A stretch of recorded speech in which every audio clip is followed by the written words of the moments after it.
Ember Oath Chapter 1. I learned the hard way that titles don't make you feel stronger. They just make the weight heavier. Guard Captain Rethan Vale, the clerk said, pushing the parchment across the desk. Your promotion is officially recognized as of today. I stared at the paper like it might bite me. Captain. Not hero. Not champion. Not savior. Just the man who would be blamed when things went wrong. Across the room, Leora leaned in the doorway with her arms folded, watching me with that same look she always had these days, half pride, half worry she tried and failed to hide. So? She asked. Still breathing?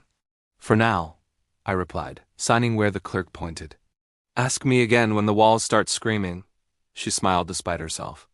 Outside the guild hall, the bells of Ashbourne village rang once soft, measured, almost cautious. The sound carried over half-built stonework, exposed timber, and mud paths that hadn't yet decided whether they were streets or excuses. A month ago, Ashbourne was barely a trading stop. Now it was a village. And villages attracted attention. Too much of it. The weight of waiting. They'd been inside for too long, I muttered as we stepped into the afternoon sun. Leora didn't answer immediately. She never rushed me when my thoughts circled the same wound. You've read the dungeon logs, she said gently. Most parties don't even make it past week 3. That's what scares me, I replied. The ones who survive usually come out broken or not at all. My brothers were neither cautious nor lucky men. They were stubborn, dangerously so. They've got Eldrin with them, she reminded me.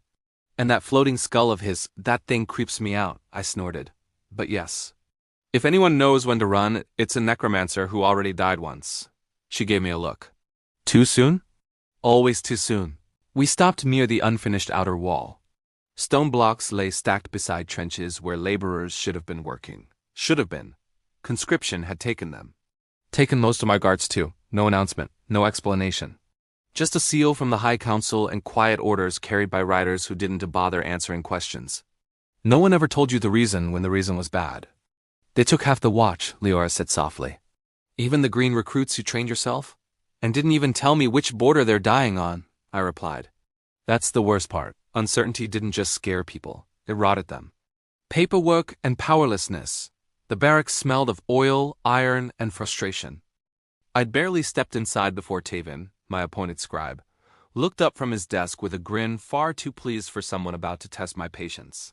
Ah, Captain Vale returns from his extended walk. I didn't eat, I said flatly. And if this is another spelling joke, relax, he said, holding up the report.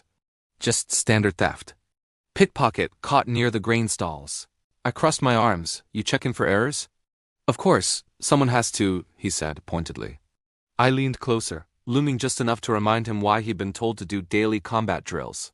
Careful, I said calmly. Every time you remind me why I hired you, I double your training. His grin vanished. Tomorrow, I added, we start hill runs. With armor. Yes, Captain, he muttered. Before either of us could continue, the door slammed open. One of the scouts stood there, helmet half on, breath ragged. Sir, he said, they're back. I froze. My brothers? Yes, Captain, but they didn't stop. Headed straight for the council hall. My relief lasted exactly half a heartbeat. Why? The scout swallowed. One of them shoved past me. I wasn't like Kale, and it was definitely not like Marion. I didn't bother answering Taven. I was already moving. The news no one wanted, I spotted them near the council steps. Kale's armor was scratched, scorched, and stained with something dark I didn't want to identify. Marin's robe, once brown, was now pale white, marked with sigils I didn't recognize. An Eldrin skull floated beside them, its eyelights dimmer than usual. Don't, I said as I reached them. Don't tell me this is a victory march. Cal looked at me, really looked. We have to seal the dungeon, he said. The words landed like a blade in my chest. You're joking. I wish I was, Marin snapped. Move. Inside the council hall, voices were already raised. The elders argued over conscription again. Over lost labor, over trade routes and frightened merchants. When they saw us, the room fell silent. Explain, the high elder demanded. Marin didn't bow. Demons, he said bluntly. A rift opened in the lower levels. The room erupted. Eldrin drifted forward.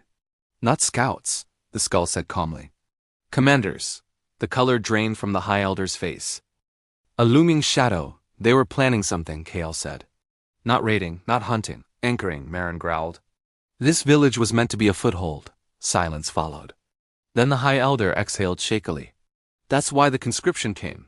No one argued. Orders were shouted. Messengers dispatched. Barriers prepared. Teams formed to reinforce the dungeon's entrance. And just like that, the future shifted. When it was over, when plans were laid and responsibilities divided, the High Elder turned to me. You're staying, he said. Ashbourne needs its guard captain, I nodded. Duty didn't soften just because you understood it. As my brothers prepared to leave again, this time toward answers I wouldn't be part of, I felt the familiar ache settle in my chest. The oath I'd sworn wasn't to glory. It was to hold the line, even when the fire came. The council chamber emptied faster than it usually filled. Fear did that. Fear and deadlines.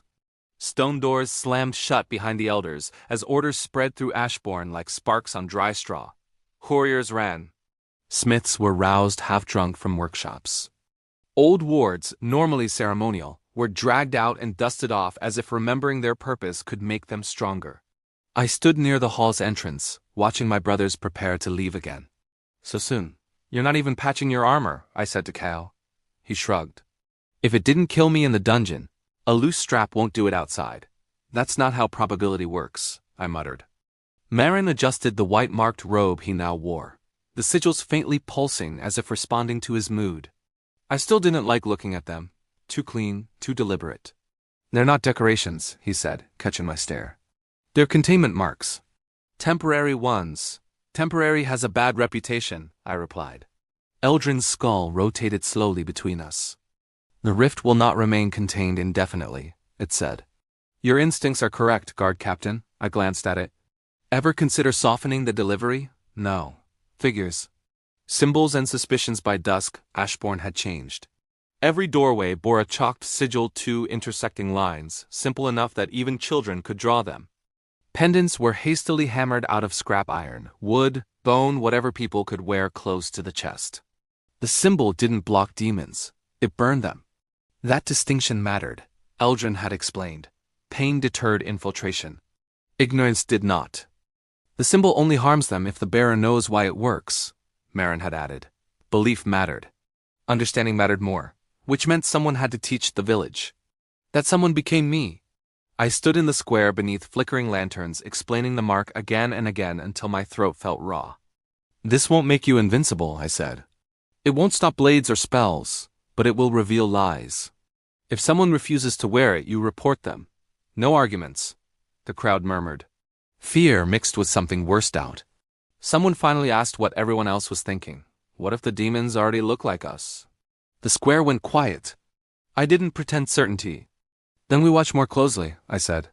And we stopped trusting comfort over sense. It wasn't reassuring. But it was honest. The ones who stayed behind that night. Long after my brothers had departed toward the capital road, I walked the walls alone. Being left behind hurt more than I wanted to admit. Kale carried purpose like armor. Marin chased answers like a wound that wouldn't close. Even Eldrin had a path toward knowledge, always knowledge. I had responsibility, necessary, noble, lonely. The unfinished wall stretched ahead of me, gaps open where stones should have been. I imagined those gaps glowing red, something pushing through from the other side. A guard approached quietly. Captain, she said. You should see this. She led me to the holding cells beneath the barracks. A traveler had been detained at the eastern gate, claimed to be a cloth merchant. Papers checked out. Story clean. Too clean. He sat calmly behind the bars, hands folded, watching us with eyes just a second too still. Won't wear the pendant, the guard whispered. Says it irritates his skin. I stopped a step away. You mind explaining that? I asked the man. He smiled politely. I have sensitivities. Then you won't mind holding this, I said, pulling a chalk-marked token from my pouch and pushing it forward with a stick. For half a heartbeat, nothing happened. Then the token began to smoke. The man screamed. His skin blistered where the symbol came close, flesh warping unnaturally, muscles rearranging themselves like clay under heat. Guards recoiled. I didn't bind him, I ordered. Iron, no mercy. The thing that howled wasn't a man anymore. And if this one had slipped through, how many others already had? Truth has a cost. We learned two things before dawn. First, Demons could wear human faces for long periods, but pain disrupted concentration. Second, they listened. The prisoner, if the word still applied, didn't scream threats or curses. It laughed. Sealing the dungeon will not save you, it rasped. You've already been chosen. By who? I demanded. It smiled wider than its stolen face should have allowed. You'll know soon enough.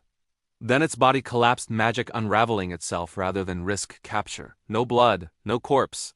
Just a scorch-marked floor and a heavier silence. By the time Leora arrived, pale but steady, the news had already spread.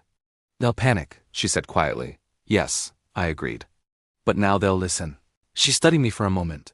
You don't look shocked. I stopped being shocked when the council started conscripting without answers, I said. This just confirms it. She hesitated. If things get worse, I won't abandon the village, I said firmly. I know, she replied. I just wanted to hear you say it. A new kind of War Eldrin's courier arrived the next evening. A single scrap of parchment animated by necromantic energy, floating into my hands like a reluctant bird. Rifts detected beyond Ashbourne. Pattern confirms organized incursion. This is not an invasion, it is preparation. I read it 3 times. Then I burned it, not out of fear, out of clarity. This wasn't a war fought with armies alone. It was infiltration, influence, panic, turning people against each other before the first blade was drawn, and Ashbourne sat right at the edge of it. I gathered what guards remained and changed our doctrine. No more patrols in pairs 3 minimum. No unsupervised travelers. No sealed doors without chalk marks renewed daily. And every report, every strange word, every hesitation was written down. Trust would be rebuilt later. Survival came first.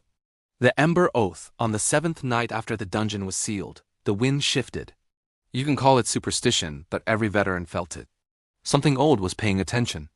I stood before the guards at dawn, armor on, sword sheathed, but ready. We don't know when it comes, I said. Or how hard, but I swear this, nothing burns this village while I still breathe. They straightened, some nodded. Some swallowed their fear and stayed silent. Either way they stayed. As the sun rose over Ashbourne's half-built walls, I placed my hand over the symbol at my chest, the same mark now worn by every soul willing to stand. It wasn't holy, it wasn't perfect, but it was ours. And whatever crossed that line would learn the price of underestimating people who refused to break. Not heroes, not chosen ones, just those who stayed behind.